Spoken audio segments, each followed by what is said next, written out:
नमस्कार मित्रों, मैं आपका कवि अमर अद्वितीय बिसावर। मैं मथुरा से हूँ। उपयोगी चैनल में आप सभी का स्वागत करता हूँ। मित्रों, सदैव की भांति आज पुनः उपस्थित हुए लेकर एक बहुत ही रोचक और जीवन से जुड़ी हुई संदेशप्रद कहानी लेकर। इस संदेशप्रद कहानी के लेखक हैं डॉक्टर दिनेश पाठक शशि। आज के हिंदी के कहानीकारों में, बाल साहित्यकारों में डॉक्टर दिनेश पाठक शशि जी का नाम जाना पहचाना है। वो मथुरा से हैं और बहुत ही रोचक और जीवन से अंदर तक जुड़ी हुई कहानियाँ हमारे सम्मुख लाते हैं। आज की कहानी और कितने मोड़।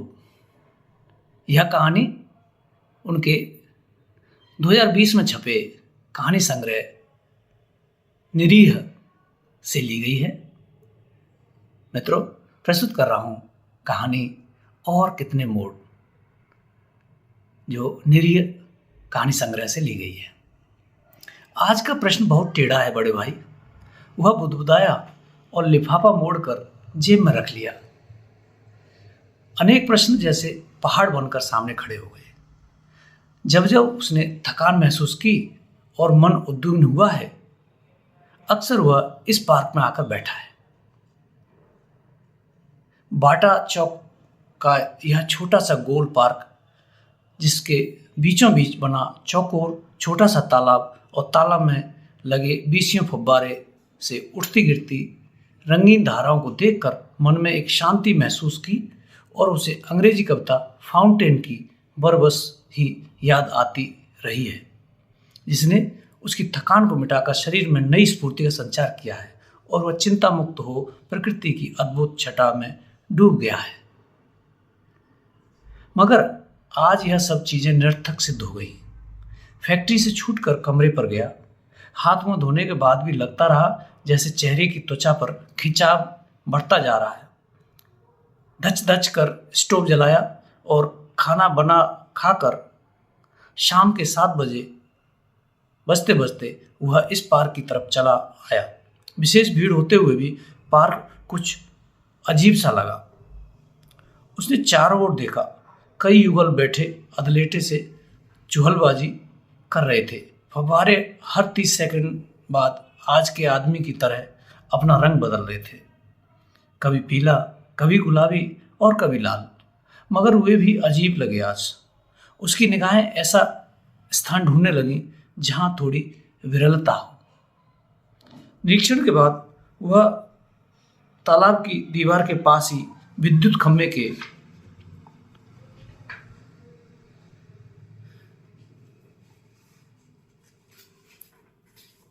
के नीचे आकर बैठ गया। ट्यूबलाइट के नीचे पतंगे और मच्छर तेज गति से इधर उधर उड़ रहे थे।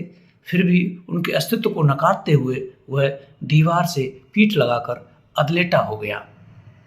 तभी हल्का सा हवा का एक झोंका आया और उसी के साथ रजनीगंधा के फूलों की खुशबू और फव्वारे की नन्ही नन्ही बूंदों की फुहार उसे मदहोश कर गई। मगर तुरंत ही विद्युत के झटके सी प्रतिक्रिया हुई और हाथ जेब में पहुंच गया। हाँ, ये भाई साहब का चौथा पत्र है शायद। हाँ, चौथा ही है। इसके पहले के 3 पत्रों का उत्तर भी नहीं दिया है अभी तक, और आज यह चौथा पत्र। उत्तर भी क्या दे। हर बार वह यहाँ आकर ठहर जाता है। प्रत्येक पत्र में एक ही प्रश्न होता है जिसे वह टालता रहा है। मगर यह पत्र, इसकी भाषा, सब कुछ एकदम बदला बदला सा। दीवार से पीठ लगाए ही वह दोनों हाथों में पत्र को पकड़कर पढ़ता है। समझ में नहीं आ रहा है। मेरे हर पत्र के उत्तर तो तुम पी रहे हो। समझ में नहीं आ रहा। मेरे हर पत्र के उत्तर को तुम पी रहे हो। इधर शादी वाले परेशान किए हुए हैं और तुम हो के तुम्हारे इस मौन को स्वीकृति समझूं? फिर नहीं। अनायास ही एक दीर्घ स्वर निकल गया उसके मुंह से। नहीं बड़े भाई, क्या पता तुम्हारे प्रश्नों को मैं पी रहा हूं या तुम्हारे प्रश्न मुझे पी रहे हैं। सबसे छोटा हूं ना घर में, सभी का व्यवहार मैंने देखा है, सीखा है। मुझे पता है बुझने से पूर्व दीपक की लौ बढ़ जाया करती है। मैं इस लौ को इस तरह बुझते नहीं देखना चाहता। मैं एक रूपता में विश्वास करता हूँ। हा हा हा, आप भी कमाल करते हैं बड़े भाई। वह आत्मलीन सा हंस पड़ा। क्या वही सब कुछ देखने के लिए बाध्य करना चाहते हैं मुझे, जो आपने देखा था? शादी हुए 10 दिन भी नहीं बीते थे कि जाने कहाँ से शोला भड़क उठा। माँ ने भाभी जी की छोटी सी बात को तूल देकर घर में हंगामा मचा दिया। वह हंगामा छोटी सी उस भूल के कारण उठाया था। माँ ने, मैं नहीं मानता। निश्चय ही मूल कारण दहेज कम मिलना था। भाभी जी ने भी आदेशवश भाभी जी ने भी आवेशवर घर की नींव ढही दीवारों और छतों की ओर इशारा कर दिया था। क्या इसी महल में सोफा सेट और टीवी रखते? सुनकर कितने बौने हो गए थे आप। भूल नहीं पाया हूं मैं। क्या जवाब दे पाए थे आप? हाँ, दिया था जवाब आपने। भाभी जी के सुंदर चांद से चेहरे पर चटाक की आवाज के साथ अपने हाथ की उंगलियां छाप दी थी। ज्यादा बात करती हैं, बदतमीज कहीं की। आपका यह अप्रत्याशित रूप देखकर दंग रह गया था मैं। और भाभी जी, शायद वह भी इस क्षण के लिए तैयार न थी। जीवन की कटु सच्चाई ने उसके भोले अंतर्मन को कहीं गहरे तक झकझोर दिया। फलत है तुरंत ही उन्हें जो दौरा पड़ा तो लाख कोशिशों के बावजूद 1 घंटे तक उनकी दांती बिछी रही। डरते डरते भाभी जी की हालत जब मैंने बयान की तो आप झुंझला उठे थे, मरने दे। पर थोड़ी ही देर बाद उभरे आपके चेहरे के निरीह भाव मुझे याद हैं। आप तुरंत ही पदहवास से, किंतु डरते से भी, माँ और पड़ोसियों से घिरी भाभी जी के पास गए थे, जिस पर माँ ने फप्ती कसी थी। लो आ गए सुनते ही। आज के इन मजनुओं ने सिर पर चढ़ा रखा है औरतों को। जोरों के गुलाम है ससुरे। और इसे देखो कैसे बहाने बना रही है खसम के आगे। बेहोश पड़ी भाभी जी के प्रति कहे माँ के शब्द मुझे भीतर तक झंझोड़ गए, जिनका बिंब हमेशा के लिए मेरे मस्तिष्क में अंकित हो गया। मैं भविष्य के बारे में सोचता, साथ ही ये ठान भी लिया कि जब तक घर की माली हालत में सुधार नहीं होता, ढलती दीवारें और नींव लटकती छतें सुंदर मकान के रूप में नहीं बदल जाती, तब तक शादी नहीं करूँगा।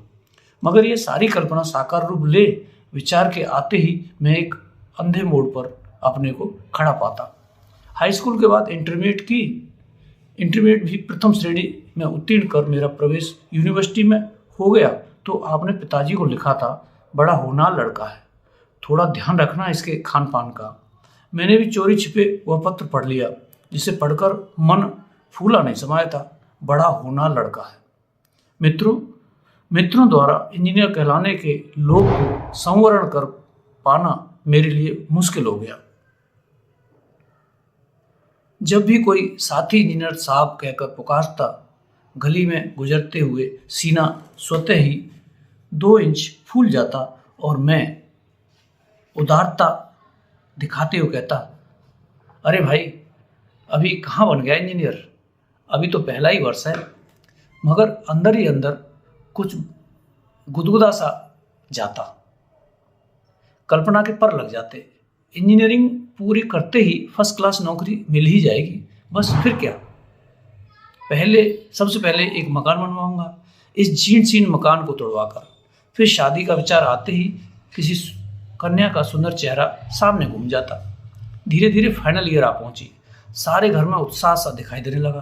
परीक्षा के बाद मैंने बताया कि पेपर बहुत अच्छे हुए हैं, तो मंझले भाई की उमंगें बांस से उछलने लगी।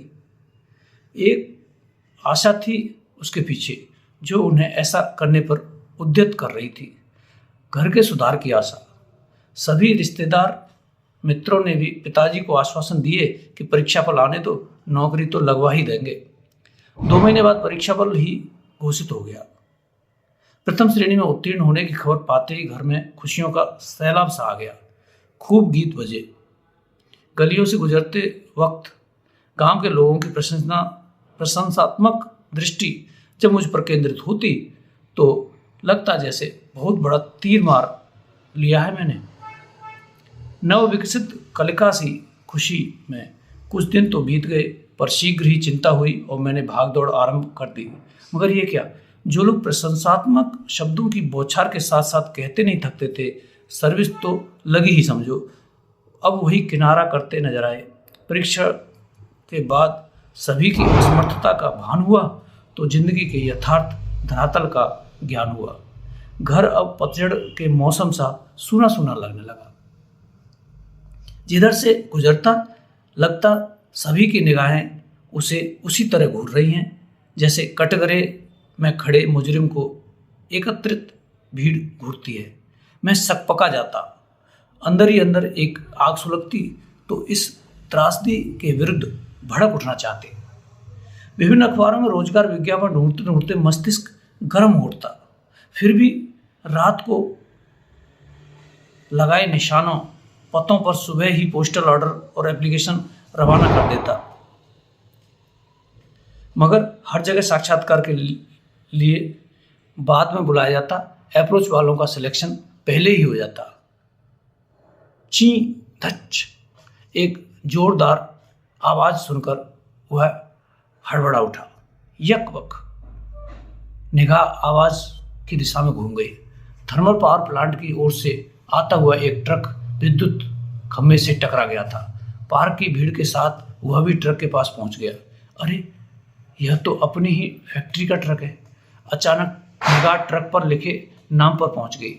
वह लापरवाही से फिर उसी जगह जा बैठा। वर्तमान विगत में बदल गया था। मिस्टर गौतम के टेलीग्राम कमसून को पढ़ते ही वह तुरंत चला आया था। औपचारिक साक्षात्कार के बाद इस फैक्ट्री में उसका सिलेक्शन हो गया था। चलो, बेरोजगारी के दंश से तो छूटे। दिल में राहत हुई, सर्विस लग गई। सुनकर लोगों ने फिर रंग बदला। बड़ा होशियार लड़का था, एक शुभचिंतक ने प्रशंसा की। अरे, बड़े भाग तय मिले हैं ऐसी संतान। बड़ो सीधो साधा छोरा है, घर की हालत सुधार देगो, पड़ोसी ने आशा व्यक्त की। हमें तो पता नहीं चला, वरना सर्विस तो हम ही लगवा देते, एक रिश्तेदार ने बलवंशायत लूटी। परिवार के प्रत्येक सदस्य का दिल भी प्रसन्नता से उछलने लगा, हालत की तब्दीली की आशा में।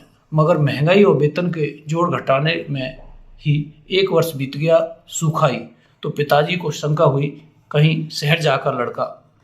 जिस दिन भाई साहब का पत्र आता या किसी युगल को चुहलबाजी करते पाता तो उसका मन भी कहीं कल्पना लोक में खो जाता और उम्र का तकाजा प्रबल हो उठता। पर फैक्ट्री का शोषण याद आते ही कल्पना हिरन हो जाती। कुंद मन 365 दिनों में क्या खोया क्या पाया की गणना करने लगता। क्या फायदा हुआ उसे पढ़ा लिखा कर, 1 पैसा भी नहीं भेजा अभी तक घर। आगे पढ़ते जाने का विचार भी मटिया मैट हो गया। क्या कुछ नहीं देखा उसने इस अल्प अवधि में। प्राइवेट फैक्ट्रियों में होता शोषण, लगता 400-500 रुपये देकर खरीद लिया हो मालिक ने भारतीय अभियंताओं को, उनके हाथों को, उनकी कल्पना को, उनके दिमाग को, और उनके पालतू कुत्ते की तरह दुम हिलानी है मालिक के आगे। भले ही शरीर अस्वस्थ हो पर छुट्टी नहीं। अस्वस्थता का ध्यान आते ही शरीर में एक लहर सी दौड़ गई। वह तेज बुखार में तप रहा था, जी चाह रहा था हिले भी नहीं, फिर भी छुट्टी न मिल पाने के कारण फैक्ट्री जाना पड़ रहा था। जैसे ही आधे रास्ते पहुंचा कि तेज वर्षा प्रारंभ हो गई। भीगने के कारण कंपकपी छूटने लगी। अतः टेस्ट रूम में पहुंचकर हीटर जलाया ही था, उसने एक मालिक मिस्टर अग्रवाल ने प्रवेश किया। I didn't find you in time in the factory any day mister. आते ही अग्रवाल ने गर्जना की। सर, कपड़ों को निचोड़ने की प्रक्रिया करते हुए उसने निरीहता से देखा। इतनी वर्षा में भी ड्यूटी पर आ रहा हूँ, टेम्परेचर होते हुए भी। तो क्या हुआ? डज द फैक्ट्री नॉट पे यू? सुनकर तन बदन में आग सुलग उठी उसके। जी में आया अभी जोरदार मुक्का अग्रवाल की नाक पर लगा दे और पूछे कि 400 रुपये में तूने खरीद लिया है क्या? अक्सर ऐसी आक्रामक स्थिति वेतन वाले दिन हो उठती। जो भी चीज़ पैरों तले आ जाती, जी करता बहुत जोर से ठोकर लगा दे। वेतन मिलने के 3 दिन बाद ही जेब खाली हो जाती। ऐसे में वह शंकित रहता कहीं कोई रिश्तेदार ना आ जाए। कभी कभी वह स्वतः ही वय की प्याली में दर्दों का कालकूट पीता हुआ सा एकदम सहज हो जाता। खुली आंखों से सब कुछ देखते हुए भी न देखता सा सांसारिकता से विरक्ति सी होने लगती। पर बीच बीच में भाई साहब के पत्र समाधि भंग कर देते, जिनके समाधान हेतु वह विचारों की गुत्थी सुलझाते सुलझाते खुद उलझ जाता। अंत में प्रश्नोत्तर और पत्रोत्तर न दे चुप लगा जाना ही एकमात्र समाधान दिखता। मगर यह चौथा पत्र आगे पढ़ने का विचार 5 उंगली छापा भाभी जी का निरीह चेहरा, नीम लटकती घर की दीवारें और हाय तौबा से होते हुए फैक्ट्री के शोषण तक एक एक कर सारी परिस्थितियां सामने घूम गई। सभी कुछ तो पहले जैसा है, अपरिवर्तित। उसे लगा जैसे अनेक मोड़ों को पार करता हुआ वह एक ऐसे मोड़ पर आ खड़ा हुआ है जहां से कोई राह नहीं सूझती। अचानक तालाब की दीवार कुछ अधिक ठंडी सी लगी। उसने इधर उधर देखा, सभी जा चुके थे। फिर अन्यमनस्कता से घड़ी की ओर देखा और उठकर वह भी कमरे की दिशा में घूम गया, सोचते हुए कब तक ये कालकूट पीता रहेगा वह अकेला। फव्वारा अब भी उसी तरह रंग बदल रहा है। मित्रों, अभी आपने सुनी कहानी